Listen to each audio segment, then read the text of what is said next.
pemuda yang Ini saya sambil rekam ya, Mahdewa ya. yang sehari-hari hidupnya itu penipu.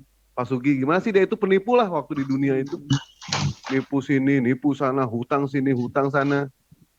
Nah, suatu ketika dia meninggal. Sebelum meninggal, pemuda ini bilang, kalau misalkan saya meninggal, cukur semua bulu yang ada di badan saya. Ke keluarganya minta seperti itu. Itu wasiatnya. Sehari-hari hidupnya itu pokoknya menipu lah. Oh nggak bener lah hidupnya pokoknya dia. Nah, Nggak kayak Bang Dewa kan? Oh enggak, alhamdulillah 11-12 lah. 11-12. Nah setelah itu pemuda ini bilang kepada keluarganya kalau dia itu pada saat meninggalnya itu pengen semua rambut, semua bulu yang ada di badannya itu dicukur sebelum meninggal. Dan ternyata betul orang itu meninggal. Pada saat dia meninggal sama keluarganya itu dicukur semua bulu-bulunya dari mulai rambut, bulu hidung, bulu ketek, pokoknya semualah ya nggak usah disebutin lah ya. Nah setelah itu pada saat si pemuda ini meninggal datang dua malaikat datang. Yang satu malaikat kebaikan, yang satu malaikat keburukan. Ini malaikat ini berantem, dua-duanya berantem. Nah, ini pemuda ini ahli surga, orang ini ahli surga, kata malaikat kejahatan. Oh bukan, dia sehari-hari hidupnya itu menipu. Oh tidak, kata malaikat kebaikan. Ini bayi ini, lihat aja nggak ada bulunya. Lihat nggak ada bulunya, bayi. Wong edan. Menarik seperti itu, mengalahlah malaikat keburukan. Ya udahlah katanya. Kalau toh bener dia itu bayi, silakan bawa ke surga. Dibawalah terbang ke surga, ya kan? Pemuda ini seneng kan, karena mau dibawa ke surga sama malaikat kebaikan. Tiba-tiba di tengah-tengah perjalanan mau ke surga itu, dia lihat bidadari lagi mandi. Kemaluannya berdiri. Kata malaikat, kurang ajar lu. Waktu di dunia nipu, gua mau ditipu juga sama lu. Kurang ajar. Akhirnya dilemparkan ke neraka itu pemuda itu. Bisa wae Bang Dewa lah. Bisa wae Bang Dewa mah. Aduh ya Allah ya Rabbi. Udah pada sahur belum kawan-kawan? Kirain serius malah kemana-mana dagel pula ya. Ya itulah Mahdewa. Iya. Apapun yang diceritakan Mahdewa, biarkan aja, dengarkan ujungnya. tapi memang prinsip apa kasih dalam Kristen itu sulit diwujudkan ya. Jadi kalau mereka bilang ketika tampar pipi kiri kasihlah ke pipi kanan gitu. Ketika mencuri ada yang mencuri jubahmu kasihlah jubah yang lain. Itu sulit diwujudkan ya dalam manusia. Itu slogan itu. Slogan. Karena ini Pak Nyoman udah nggak ada ya? Udah nggak ada. Wah, sudah pergi Pak Nyoman. Mereka Aneh, betul-betul aneh. Orang tua tidak mau seorang anak durhaka kepada orang tuanya. Orang tuanya tidak mau memaafkan, malah orang tuanya yang masuk neraka. Ini gimana kalau bingung saya ini. Masuk neraka orang tuanya. Ya, malah ajarannya orang tuanya masuk neraka. Ajarannya sepertinya indah gitu, tapi sulit dibuktikan atau sulit diwujudkan. Hanya jargon aja. Akal sehat lah. Iya. Terus keadilan Tuhan tuh di mana? Nggak ada Ustadz. Ya nggak ada kan. Dari tadi bingung Pak Nyoman itu diajak lari ke ini. Diumpamakan kita sebagai seorang ateis yang sedang mencari kebenaran. Dia pun pergi juga dari situ. Tadi abang siapa tadi Bang Luki tadi ngajak, oke, kita lari jadi seorang ateis untuk mencari kebenaran. Dia menghindar juga gitu. Karena saya pernah nanya gitu Bang, ada ya kawan Katolik dulu ke rumah sini, saya tanya dia, nah, sekarang kalau saya ngikuti Kristen, saya ngikuti mana yang paling benar Roh Kudusnya, apakah Katolik, Protestan, Pentakosta, apa yang ini itu, dia nggak bisa jawab, bingung akhirnya. Ya kan larinya ngeles dia jadinya. Kalau Katolik minimal api penyucian Bang, dia akan disiksa dulu. Gitu ya? Penyucian Ya kalau Katolik gitu. Saya pernah diskusi dengan Pak Ivan dulu itu gimana kalau ada orang Katolik mati membawa dosa, ya dia dicuci dulu, dia penyucian gitu. Itu kalau menurut Katolik. Saya baru dengar Jangan Pak itu Sugi. ikut Islam itu bang. Jadi kalau di Katolik tuh ada dosa yang masih terbawa ketika mati. Nah, itu akan dibersihkan di api penyucian tuh di kitab Makabe, Judas Makabe. Nah, itu makanya Katolik itu masih ada doa terhadap arwah-arwah. Doa arwah itu ada ekaristinya ya. Terus Nah, cara penyucian dibakarnya bagaimana itu supaya itu padam? Dengan persembahan. Jadi ada persembahan untuk orang-orang yang sudah mati. Jadi ada sedekah gitu loh. Ada Nah, sedekah begini. dan doa. Baik. Begini, secara ilmu logika nih ya. Ini logika aja, logika dewa ini ya. Kalau salah tolong dibenerin. Kita tahu yang namanya api itu padamnya cuma sama air, betul nggak? Betul. Setiap hari kita sholat, kita disiram Belum tentu, air. Bang. Belum tentu. Kebakarnya dari apa dulu harus dilihat. Kalau dari minyak nggak bisa disiram air, malah semakin besar dia. Pakai pasir. Logikanya begitu. Makanya dari itulah umat muslim itu walaupun mereka banyak melakukan kebaikan, kita sadar yang kita butuh yang namanya pemadam kebakaran. Oh, gitu. Kita butuh yang namanya air. Nah, disitulah kita itu sering ngambil air wudhu gitu kan. Itu ternyata itu nanti dikumpulkan air itu, dikumpulkan. Untuk apa? Ya barangkali nanti Pak Sugi celaka di sana, ya kan? Nah, inilah kita butuhkan pemadam kebakaran ini. Oh, gitu. Itu. Ya, Bang Dewa tuh ada benernya. Cuman pemadam api neraka yang paling dahsyat itu adalah air mata permohonan ampunan dari Allah. Iya, yang namanya pokoknya intinya yang namanya api. Maaf bang, air wudhu itu cahaya kelak kita saat melewati itu apa namanya syurat itu. Nah, begini, Nah, kan? sekarang ini kan ada Mahadewa sekarang lagi menyamar jadi Mahadewa. Oke. Debat aja dengan Mahadewa, yuk. Ayo. Ini malam apa Bang Dewa? Jadi Kristen dia. Tapi memang kalau Ini Islam malam ya, apa sekarang? kalau Islam itu ada sistem keadilan yaitu kisos. Malam Samis atau Kalau- malam Sumat? Kalau Oh, kisos iya, itu benar. kisos itu di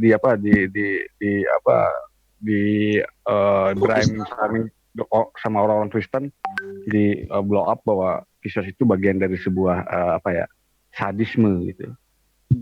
Kisos itu padahal kisos itu ya berlawanan itu dengan ketika ditampar pipi kiri berilah pipi kanan. Karena orang Kristen itu lupa bahwa ketika ditampar pipi kiri kemudian dikasih pipi kanan itu adalah dia mencederai keadilan pribadi, keadilan diri sendiri.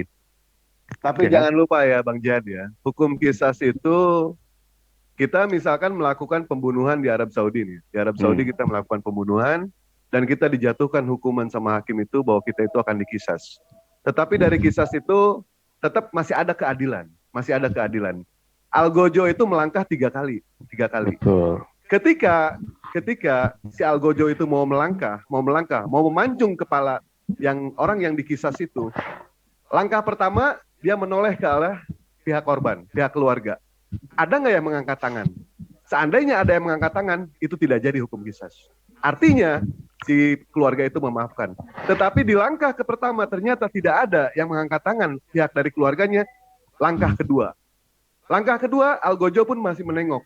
Ternyata masih tidak ada. Langkah yang ketiga itu baru dia sambil mengacungkan pedangnya itu.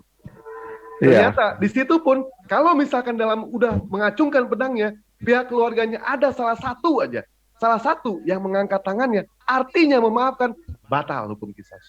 Ada salah satu aja, batal. Tidak jadi kisas. Ini terjadi ketika begini, Pak. Betul. Ini saya apresiasi ini ketika peristiwa dalam sejarah di dalam Yesus itu ketika didatangi seorang pezina perempuan. Pezina perempuan itu kan terkenal tuh dalam kisah-kisahnya. Kemudian setelah ketika itu Yesus mengatakan siapa yang pertama melempar batu yang tidak berdosa, gitu kan? Nah, itu persis seperti itu sebenarnya Bang Dewa. Jadi Ya begini, hukum Pak. hukum rajam itu bukan ditiadakan oleh Yesus. Seharusnya kan kalau memang Yesus tidak berdosa, dialah yang lempar pertama. Betul. Itu yang pertama. Kedua, hukum rajamnya itu bukan ditiadakan Bang, tapi mungkin dimaafkan gitu loh. Itu kan proses seperti ini gitu. Itu pernah terjadi sama Nabi itu. Ada orang perempuan melakukan zina menghadap kepada Nabi minta dihukum kisos. Tahan dulu. Iya, betul. Hamil atau tidak, ternyata hamil. Minta lagi, tahan dulu sampai melahirkan. Iya. Terus setelah melahirkan datang lagi minta dikisos, ya kan? Tahan dulu, selesaikan penyusuannya. Nah setelah itulah baru dikisos. Betul. Sembarangan hukum kisos itu. Betul. Jadi gini, menurut saya nih, menurut pribadi, hukum kisos ini lebih adil karena waktu pemaafan itu sudah dilepaskan dari hukumannya. Dan tidak makan biaya, Pak. Betul, itu keluarga ya. Apa adil sekali itu. Tidak makan biaya. Coba kalau di penjara dulu sekian tahun ngasih makan udah berapa? Makanya saya bilang itu berbeda dengan sistem dari Kristen itu. Berilah pipi kirimu, pipi kananmu. Itu kan melukai orang kita adil sama orang lain tapi tidak adil terhadap diri kita sendiri, kan begitu. Kalau begitu ya. Tapi dalam Islam itu kan harus ada keadilan pribadi juga diperhitungkan gitu. Seperti itu kadang-kadang orang memblow up-nya bahwa hukum Islam itu kejam. Padahal dalam prinsip-prinsip hukum positif itu pasti dilakukan seperti itu. Tapi kalau sempat saya nonton Zakir Naik itu, beliau bilang ditanyain pada setiap orang yang kafir-kafir itu, saat orang tuamu, saudara perempuanmu dilihat diperkosa, kira-kira mau kamu apakan di depan matamu? Saya bunuh, katanya. Ya sama, atau berarti kisos. Jadi gini ya, kalau saya lihat malah bagus. Ini bukan apa ya, kita bandingkan dengan Hindu Buddha. Kalau di Hindu Buddha itu kalau orang pada waktu hidupnya itu berbuat jahat begitu, dia nanti reinkarnasi itu jadi hewan, jadi babi. Berarti agak-agak lebih masuk akal ini daripada Kristen. Sedangkan Kristen kalau berbuat baik, berbuat jahat, yang penting percaya Yesus masuk surga. Yang tidak mau memaafkan walau sudah dizalimi, tidak memaafkan, dia yang masuk neraka. Ini kok justru apa ya, bertolak belakang dengan akal sehat kita, hati nurani kita pun menolak itu. Betul. Kadang saya berpikir begini Bang, kan mereka beranggapan bahwa Yesus itu inkarnasi jadi manusia, jadi dari Tuhan. Nah, sekarang agama Hindu, Buddha, dan agama-agama penyembah berhala lainnya itu bisa saja mereka berdalih bahwa Tuhannya menjadi batu itu, inkarnasi jadi paganismenya itu. Apa bedanya? Nggak ada beda. Kalau mereka mengatakan menyembah roh, apa bedanya dengan animisme? Ya itu makanya penyembah roh. Penyembah roh. Ya. Imani saja. Bukankah animisme, dinamisme itu kan percaya adanya roh-roh itu kan? Nah, mereka menyembah itu, menyembah roh. Apa bedanya itu? Kalau kita bukan menyembah roh, tapi menyembah yang menciptakan roh. Menciptakan roh. Sang tadi roh. juga tadi cerita itu sama blinyomannya tadi itu saya tentang roh itu. Nah, dia bilang roh iblis sama roh Tuhan itu, saya tanya bagaimana kalau roh Tuhannya yang dimasukkan iblis ke dalam neraka? Saya bilang, oh enggak bisa. Bagaimana orang iblisnya, roh iblisnya yang enggak bisa dibunuh? Saya bilang. Dianalogikan sama apa tadi itu ya, sama manusia menciptakan motor. Itulah Tuhan menciptakan roh iblis katanya. Loh kok bisa? Saya bilang, nah itu manusia menciptakan motor beda. Seharusnya analoginya itu manusia menciptakan manusia. Apakah manusia ciptaan ini bisa membunuh manusia yang menciptakan? Saya bilang. Gitu.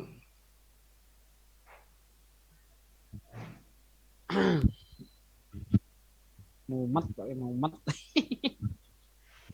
Bikin pusing. Belum lagi nanti kalau masalah bayi mati. Bayi mati itu masuk neraka. Kalau orang tuanya Kristen, bayinya masuk surga. Ini terus gimana ya? Kira-kira bayi itu protes enggak sama Tuhan? Oh Tuhan, kenapa aku masuk neraka? Karena kamu dilahirkan bukan dari orang Kristen. Yang salah siapa? Emang aku bisa milih? Betul. Kan gitu. Emang aku bisa milih? Kecuali kalau saya bisa milih. Atau saya yang meminta saya lahirkan dari rahimnya orang Hindu. Nah, saya bisa masuk neraka itu. Tapi kan saya nggak diberi pilihan. tiba-tiba brojol aja saya dari orang Islam, orang Hindu, orang Buddha katanya kan.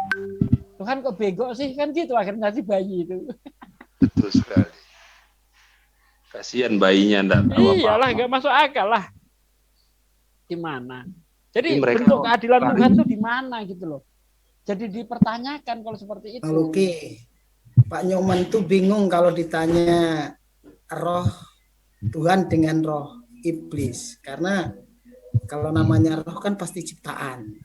Betul. Jadi mulai dari tadi mulai menghindar dia mau membahas roh. Masalah takutnya nanti kita serang rohnya sama gitu, roh Tuhan dengan roh iblis itu.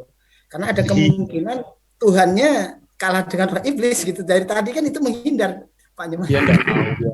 Kawan-kawan saya pamit dulu ya. Assalamualaikum. Monggo, ini ada yang nanya, mana lawan debatnya tadi? Lawan debatnya lagi sahur. Di sini masih bisa ngopi, Ustaz Suki. Oh sama ya? Masih bisa. Jakarta Masih ngopi, Imsak. Ustaz Suki. Iya, Jakarta Imsak. Tempat saya sudah azan. Ini masih bisa buka celana ini. Waduh. Itu Bang Deo. Ini sudah serine, Ya Bang. Bang Dewa. tapi belum azan. Tuh, dengar Kang Mas Sugi? Oh iya, betul. Ah. Ini tadi saya masih live ini ya.